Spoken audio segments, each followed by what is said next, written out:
সুন্দরবনের পাশের বাগেরহাট শরণখোলা উপজেলায় চাঞ্চল্যকর এক ঘটনা ঘটেছে। একটি বিশাল অজগর সাপ গৃহপালিত একটি ছাগলকে পুরোপুরি গিলে ফেলেছে। মঙ্গলবার 10 মার্চ সকালে উপজেলার রসুলপুর গ্রামের ভোলা নদীর চরের কাছ থেকে অজগরটি উদ্ধার করেন বন বিভাগ। স্থানীয়রা জানান, ভোলা নদীর পশ্চিম পাশে রয়েছে সুন্দরবন আর পূর্ব পাশে রয়েছে রসুলপুর গ্রাম। গ্রামের বাসিন্দা সোহরাব ফরাজির একটি ছাগল প্রতিদিনের মতো সকালে নদীর চড়ায় ঘাস খেতে যায়, কিন্তু অনেক সময় পেরিয়ে গেলেও ছাগলটি আর ফিরে না আসায় খোঁজাখুঁজি শুরু করেন গ্রামের লোকজন। এক সময় পাশের ঝোপঝাড়ের মধ্যে একটি বিশাল অজগর সাপ দেখতে পান তারা।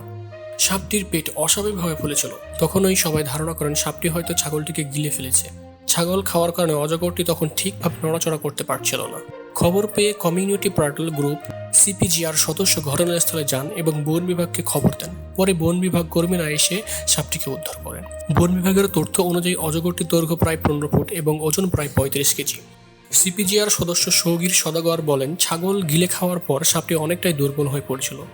ঘটনাটি দেখতে আশেপাশের এলাকা থেকে শত শত মানুষের ভিড় করেন।